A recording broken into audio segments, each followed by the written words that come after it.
Hello, everyone. Let me adjust my camera right here. I'm sorry, I got my arm and hands all over the place in the way. Y'all can't see my face. How is everyone doing? Um, I am here for our Thursday night Q&A. How are you? How are you? How are you? If you have questions, please drop them in the comments. I have to go to work tonight, so I'm not going to be here long. So I'm going to answer as many questions as I can before 8:15. So, uh, hello, is it Nurag? How are you? Thanks for joining me. Hello. All my friends over here on TikTok, all my friends over here on Instagram and YouTube and Facebook. How are you all? How's it going? If y'all come in, tap the screen, give me some likes. It'll help people come in and we can get started. Uh-oh, I think I did something wrong. Oh, there we go.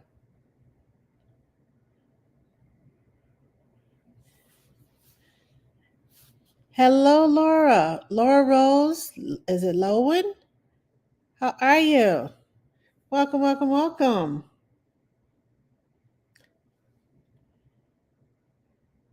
Everyone's coming in. Okay, so like I said, if you all have any questions, please drop them in the comments. Um, I took on an emergency, should say job, not case, but I took on an emergency job last Thursday, which is why I wasn't here. Um, I did miss you all, though. I did miss you. But when a mama calls me in distress, um, I just feel like live and in person, and she's in distress. I need to go. I need to be there. I need to help. And I'm glad that I did because the way the situation turned out, um, it was worse than I thought. And I was glad I was there to help. I was glad I was there to help take care of the family and mama and calm, the nerves of daddy and grandparents and all that good stuff. So um, I'm usually here on Thursday nights unless I am sick or I have an emergency. Last week was an emergency. So hello, Angela. How are you? Thank you for joining me. Oh, it's recorded. Okay. Hello, Coco. How are you? Thank you for joining me. Okay, so this week I had a question about onesies. I don't know if you saw the video I posted. Was it yesterday or today? I think it was today about onesies. Um, let me just say this: no question is a stupid question. I know you probably already had heard that growing up in the classroom, and when your teacher says no question is too stupid. Well, if you are a mom and you're a first time mom, even if you're a second time mom, third time mom, whatever the number it is of children that you have, and it's something that you don't know that you need to know, ask the question. If it stresses you out, because postpartum is real. And I had a mom that asked me a question of how does she put the onesie on without injuring her child's neck. So that's what the video was about. Because, to some people, like, that's a stupid question. That ought to be, logical. You ought to be able to figure that out. But sometimes it doesn't. You can put it on from the top, and the way the shoulders are made, you can put it up from the bottom.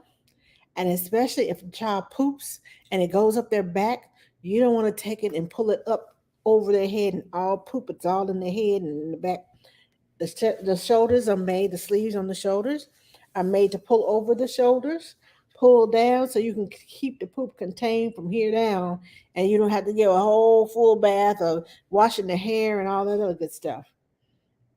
So, yeah. Um, I have a question. Any tips and tricks on to get my ASD toddler to start talking? He's currently nonverbal. Have you tried sign language? I'm a big fan of sign language. Even if your child is verbal, I'm a big fan of teaching babies sign language because it helps them to speak before they're actually verbal. So try using sign language and don't think that it's going to work the first time.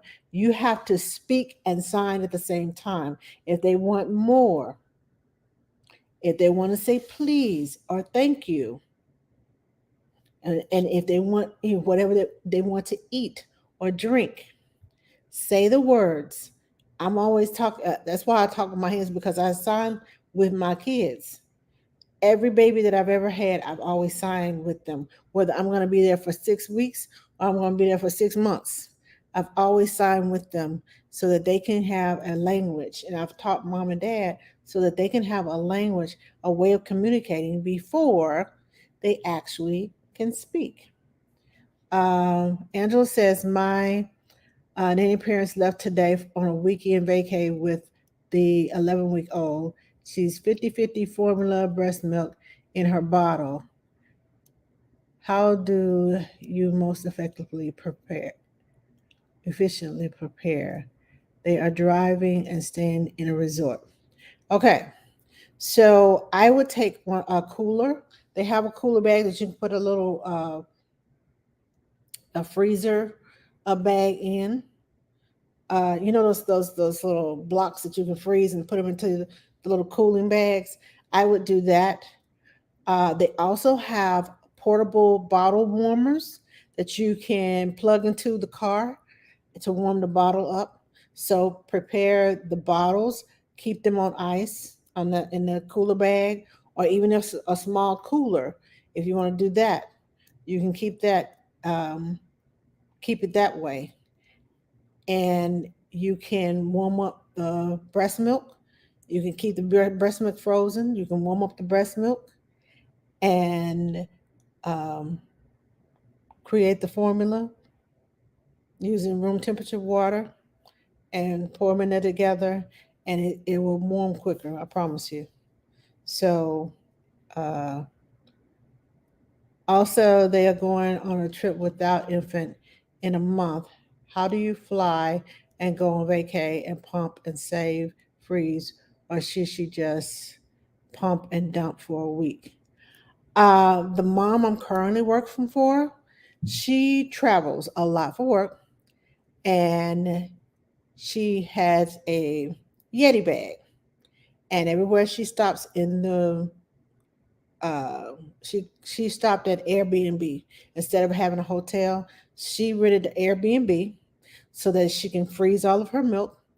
When she got ready to leave, she put all of her milk plus some ice bags into the Yeti bag, rolled it up, and I think it snaps. It either ties or snaps. Anyway, the Yeti when she got back home, her milk still had ice in it, which was good to put in the freezer. So um, it just depends on where she's staying. If they have a freezer, if she feels that her milk will be safe, and if she pumps and freezes it flat, and gets in store gets a Yeti bag or something similar to it, uh, so that it can stay cold for a long period of time. Like these cups, this ice has been in there since 9 o'clock this morning, and here it is almost 8 o'clock now. So it's still ice in here, which is what she needs if she's traveling for a whole day of flying. But I would not pump on the plane per se. I would wait until I get to the Airbnb or wherever my location is, and then pump, freeze, and keep it in the freezer. And then even if she has to pack a bag, the Yeti bag inside of her luggage, and make it a part of her luggage, uh, pump it. But when she's coming flying back, she has to make sure that it's got to go under the plane. So I would put it into the Yeti bag and put it into its own suitcase so that it won't get tampered with. Okay. Let's see. What do I have over here? Okay. Um, is that Sui Fuentes? I think that's how you pronounce your name. I'm sorry if I'm mispronouncing your name. Welcome, welcome, welcome. Okay. Um, any trips and trips? Okay. Let me scroll up and find my next question. I think I just skipped somebody. I'm a pregnant mom here. Hello, Alicia. Welcome, welcome. Wait a minute. Okay. I just hit a button. So if I just knock somebody off, I'm sorry. The screen popped up and I was trying to get back to it and I hit a button. So if I knock somebody off, I do apologize.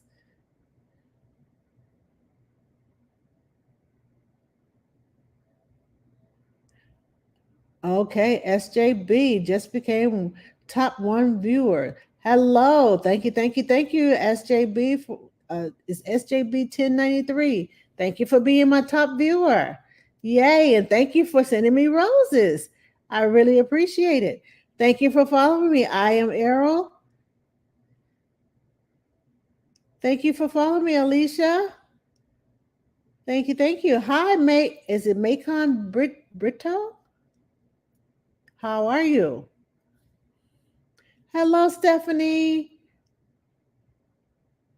Thank you for following me, Stephanie. Okay, so, all right, I got about 20 minutes. Any more questions? Any more questions? I came on here just for you all. I know I missed last week, but I came this week to talk to you. I have a question for you all. If you all have kids that are toddlers, or you're working, if you're a nanny and you're working with kids who are toddlers, at what age do you start letting your toddler start dressing themselves? Because that's going to be my next eat sandwiches, please. Okay, wait a minute.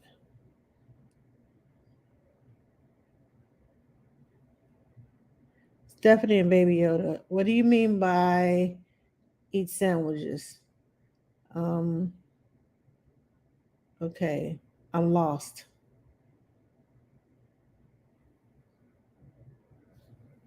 2 or 3, depending. Okay, so Serena says she lets them start dressing at 2 or 3. Um,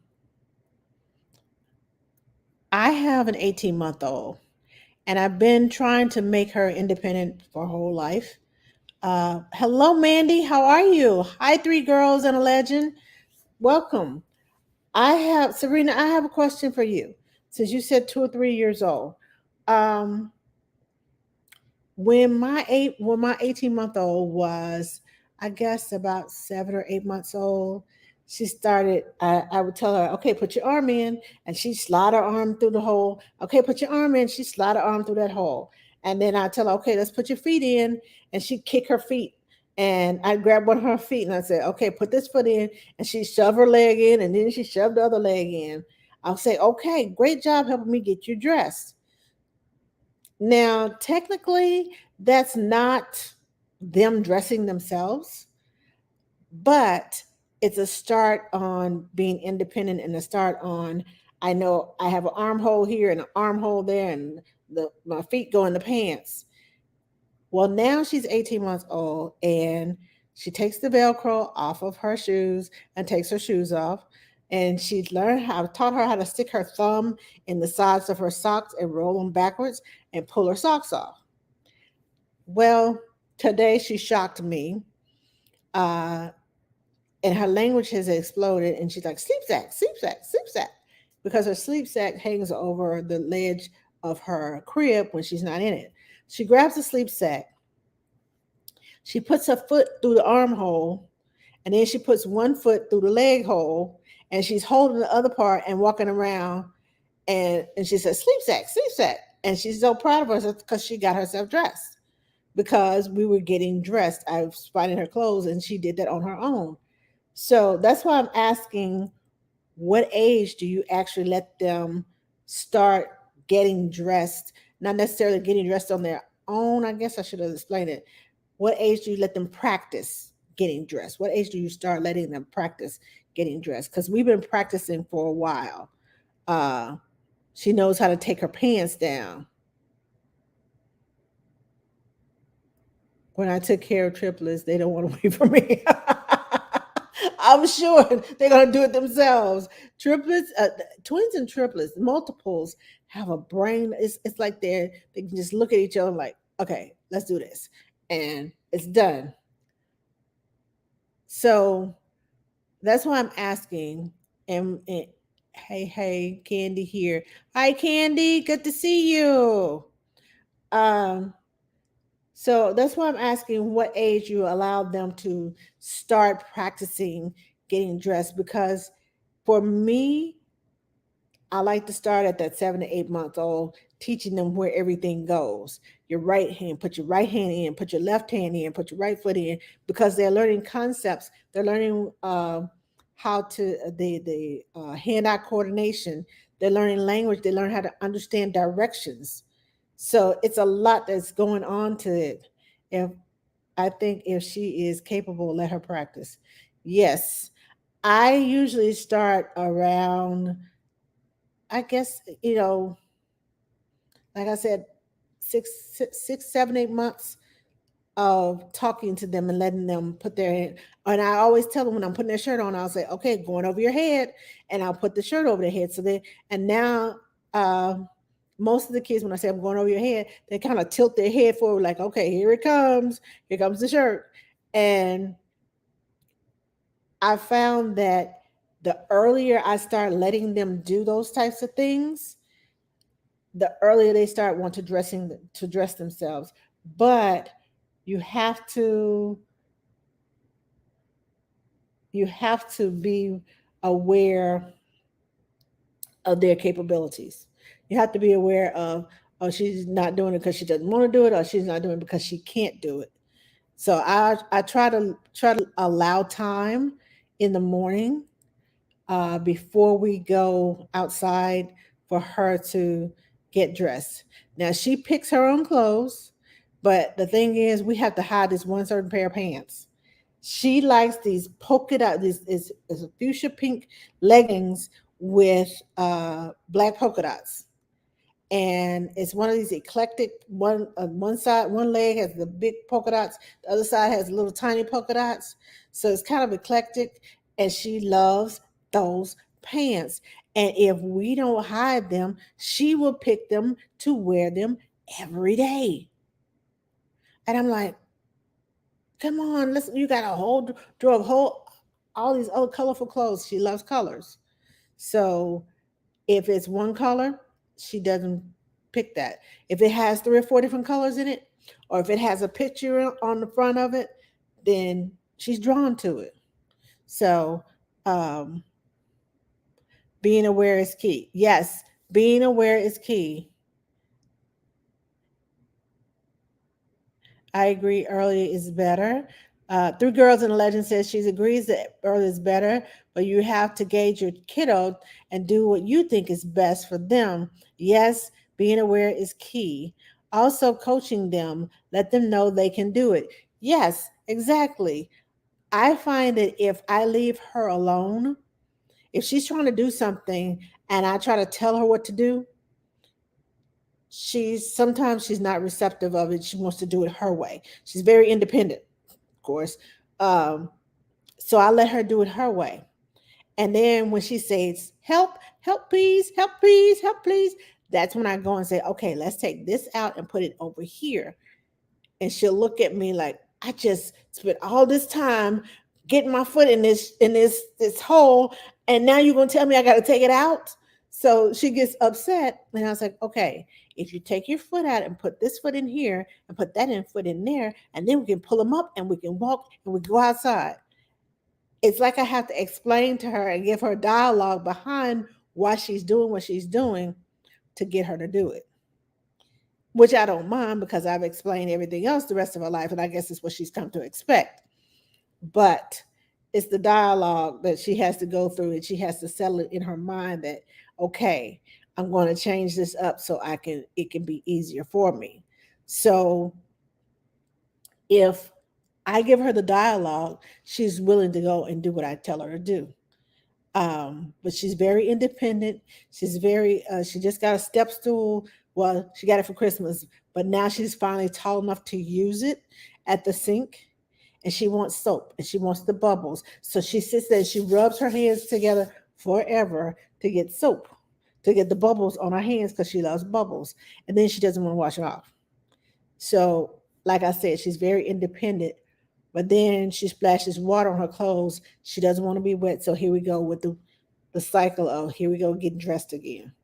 So I got to figure that one out because she likes washing her hands. I think I let her wash her hands before we get dressed to eliminate that. I think it's best to teach as soon as they can show an interest. Thank you. Yes. Baby's almost one. Uh, Justice says baby is almost one, refuses to clap hands. Is that okay? Is she doing other fine motor skills? Sometimes kids don't want to do it because you putting them on the spot. They'll do it in secret, but they won't do it for you.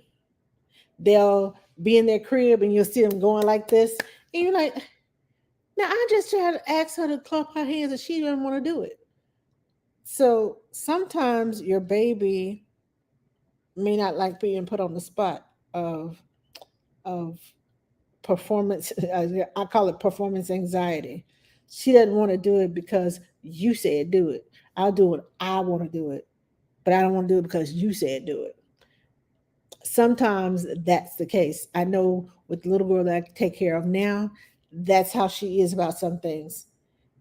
It's also when we somebody comes over to the house and we say bye bye, and she just kind of looks at them. As soon as the door closes, she's like bye bye, bye bye, bye bye. I'm like, "Ugh." And then sometimes we don't even ask her to say bye bye, and they get up and she goes bye bye, bye bye. So I think it's in their mind when they get ready, that's when they'll do it. But yes, it's okay for her not to be clapping her hands if that's not what she wants to do. If she's doing other things with her hands to show hand-eye coordination, that she can bring her hands together, that she can um, put little pegs, or I'm thinking about the little love every carrot thing we have. She puts the little carrots into the little holes. It's all clapping is all about hand-eye coordination.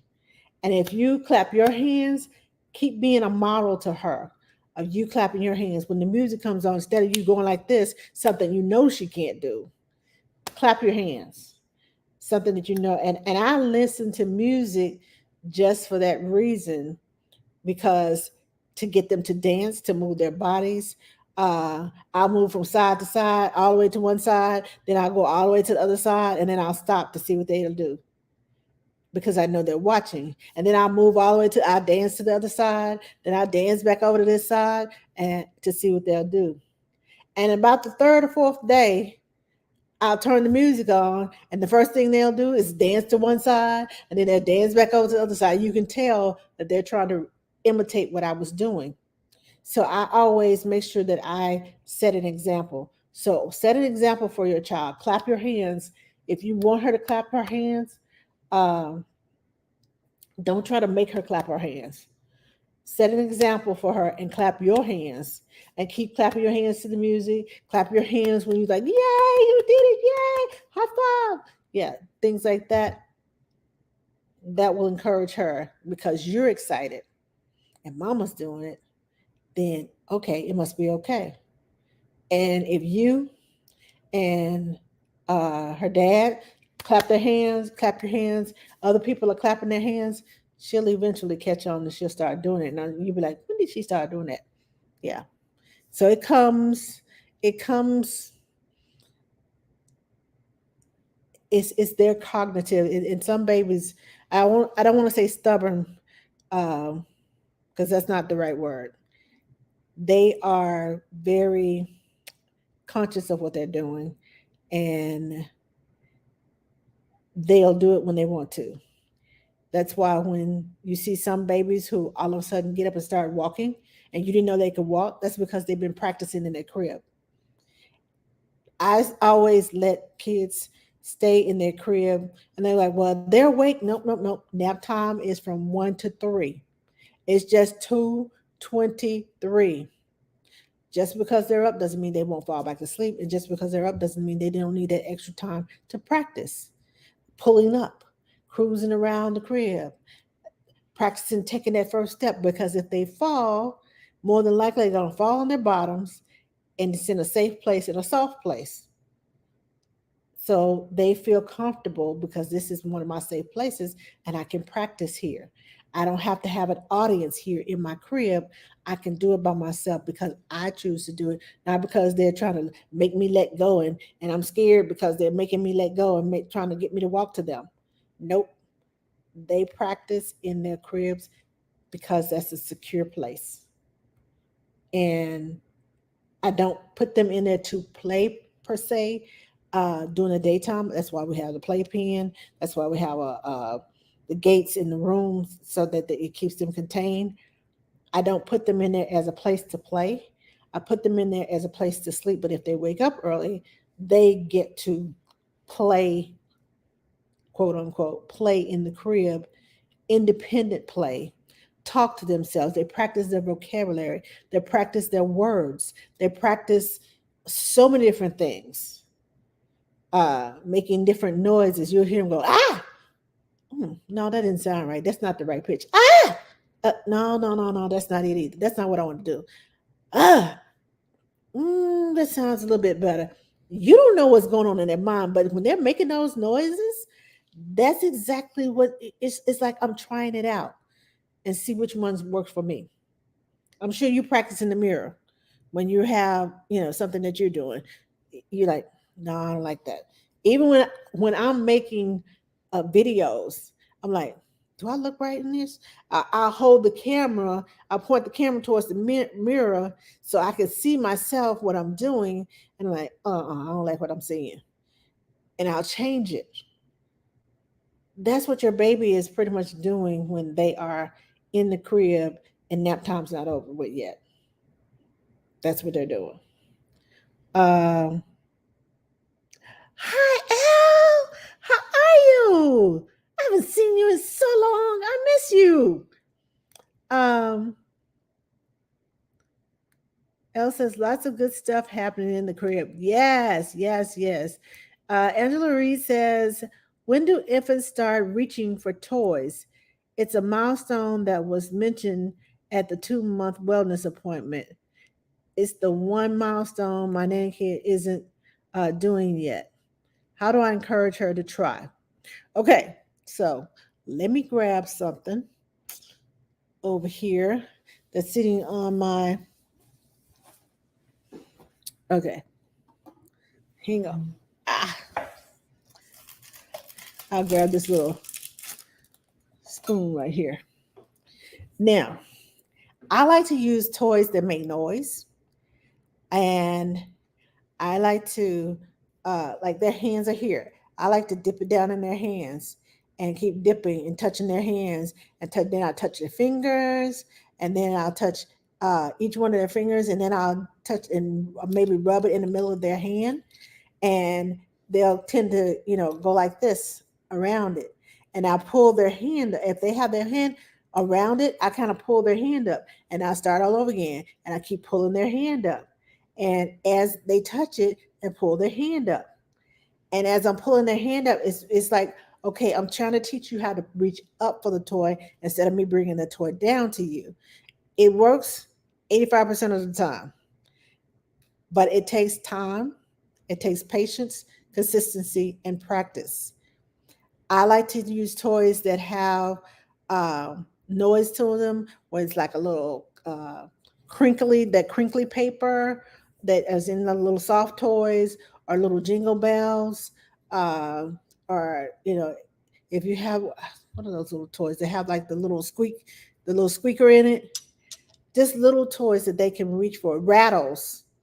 A lot of rattles have like the little balls in them and I just sit on the floor with them on their backs, and I start with them reaching up. And when we do tummy time, I'll put the same toys in front of them and just kind of squeak. And I put it this far away from their fingers so that they can just reach out and grab it. Um, Babies usually, usually around between, if you work with them, between 2.5 to 3 months. So at that 4 month visit, your baby should be rolling over, reaching for things, and and I say should be because that's on the milestone chart. But each baby is different, so don't measure your child by somebody else's child. Measure your child by your child's capabilities. Also, one of my pet peeves is when they say, "Well, your baby is down at 33%." Okay, well, 33% may be normal for your child's ancestry. If grandma and grandpa are 5 foot, yeah, they're down low on that chart too. So for their ancestry on both sides of the family, you don't have tall people. Well, more than likely, your child is not going to be tall. So when they tell you 33% and you get worried, oh, my child is lacking in something, look at the ancestry first and realize that you don't have tall people you don't have big people in your family. All your people are small in height and in stature. They are small people. So more than likely, your child is going to be a small person, just like everyone else throughout your family. So don't expect them to hit they got 95 percentile. Yes, they may be at 95 percentile in weight, but they may not be at 95 percentile in height. So check your ancestry before you go crazy about, oh, my child is lacking. What can I do? Oh, I'm so worried. Yeah,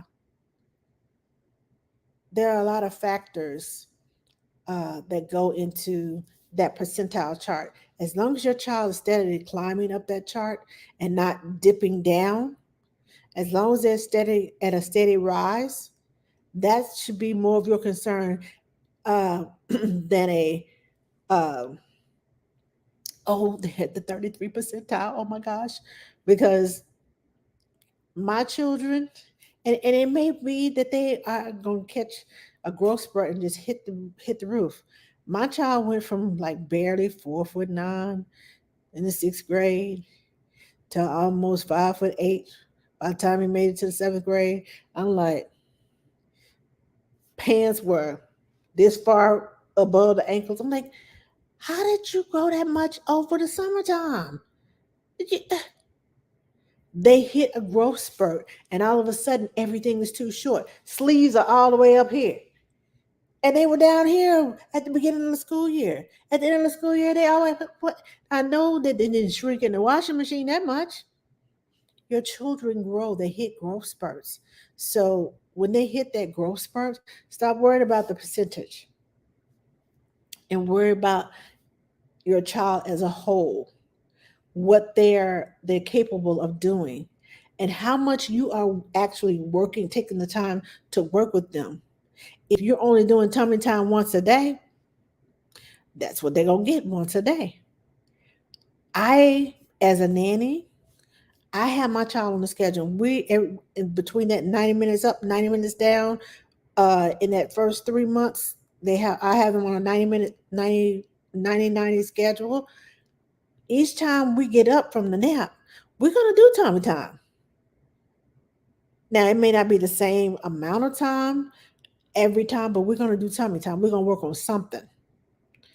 Today, this time maybe legs, next time maybe arms, next time maybe rolling side to side, whatever is in the plan. And I switch it up so that it's different. And I try to switch the toys around so it's always different. Okay, I got about 5 minutes. But your child, judge your child by what your child's capabilities are, not by everybody else's child, because your child came from your genes and you know your gene pool. And remember that there's more than one gene pool on mama's side and on daddy's side. Believe it or not, I used to have fiery red hair. Didn't know where I got it from because my grandfather had red hair and was fair skinned, but he dyed his hair black. And everybody called him red. We thought they called him red because he had fair skin. Well, when he got colon cancer and couldn't dye his hair anymore, the red hair came out. And I was like, my dad called me. He said, I know where you get your red hair. I was 28 years old when I found out where I got my red hair from. Because he didn't tell us. Nobody knew. He went and secretly got his hair done. So think about the genes that are on both sides of the family. Hi, honest child, honest care nanny. How are you? Exactly. They need some time for independence. Yes, yes, yes. Hello, Bikini Joy. How are you? Such good tips. Thank you, thank you, thank you. It's my business 365 for kids. Thank you for joining me. Let's see. Do I have anything else over here? Thank you, Prissy. Is it Morel? Maria? Miriel? Okay, I'm not going to botch your name up. Thank you, Prissy. Thank you, thank you, thank you. I really appreciate the gifts. Thank you all.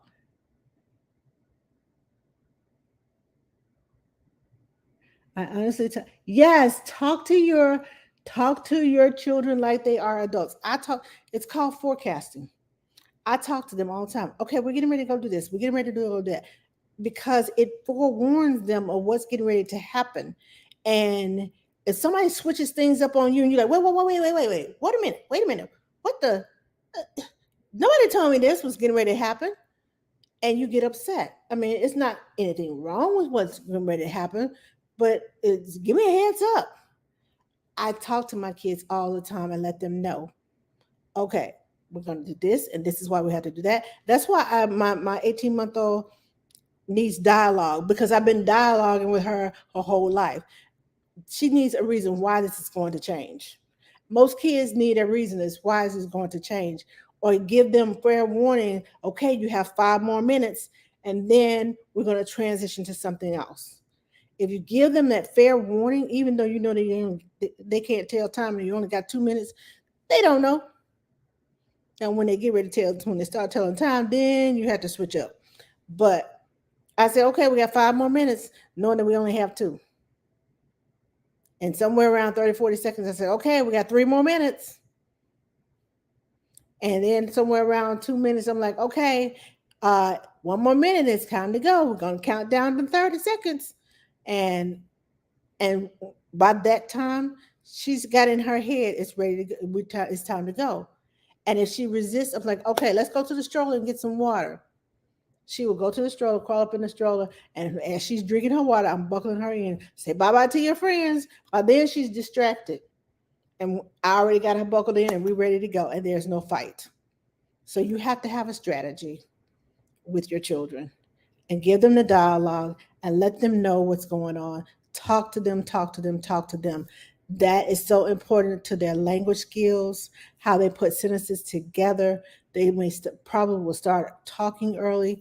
My 18-month-old, she started talking last, no, about 3 weeks ago. She started saying two words, putting two, have some.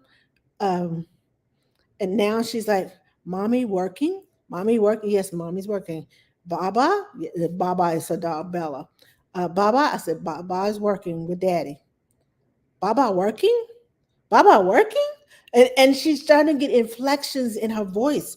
When you talk to kids with the inflections in your voice, they pick up on, they understand those inflections. Okay, that sounds weird. Baba working? And I'm like, when did you start doing all this? Are you getting inflections in your voice like you questioning me? It works. Talk to your children. Don't just talk when it's necessary. Talk to them all the time. Have conversations. They do understand. They've been listening to you since they were in the womb. May not be able to respond to you like you want them to, but they do understand. All right, ladies and gentlemen, I gotta get out of here and go put on my uh, scrub bottoms. I'm like, what am I trying to say? I almost said pajama bottoms, my scrub bottoms, so I can get out of here. Thank you all for joining me this evening. I will see you all next week. Same time, same place. Um, Let me see. All righty. When is the next live? The next live is Thursday. For sure, next Thursday. I might come on sometime during the week if I have time. Let's see. Next week. Probably won't because I'm gonna be working from this Saturday all the way through next Wednesday overnight. And yeah, probably Thursday night is probably gonna be I'll probably be here. Thank you, Prissy. I appreciate you joining me, and thank you for coming back. I hope I said something that resonated with you. I hope I said something with everyone that resonated with you. And thank you, Elle, for joining me. It was so good to see you. We got to catch up. We have got to catch up. Anyway, 1 minute, gotta go. I'll talk to you all later. Gotta get out the door. And you all have a wonderful weekend. Do something special for yourself. I don't care if it's just going to buy ice cream cone. Do something special for yourself. Uh, Something that's gonna make you happy. Go for a walk. Go to a museum. Read a book. Whatever. Do something for yourself. Self care is not selfish. Okay. Even if you have to take turns with the spouse or the boyfriend or whoever taking care of the kids, have some time to yourself to unwind, to take care of you, to reset your brain. It's so important. And I will talk to you all next week. Y'all have a one. Love y'all, and ain't nothing y'all can do about it. See you later.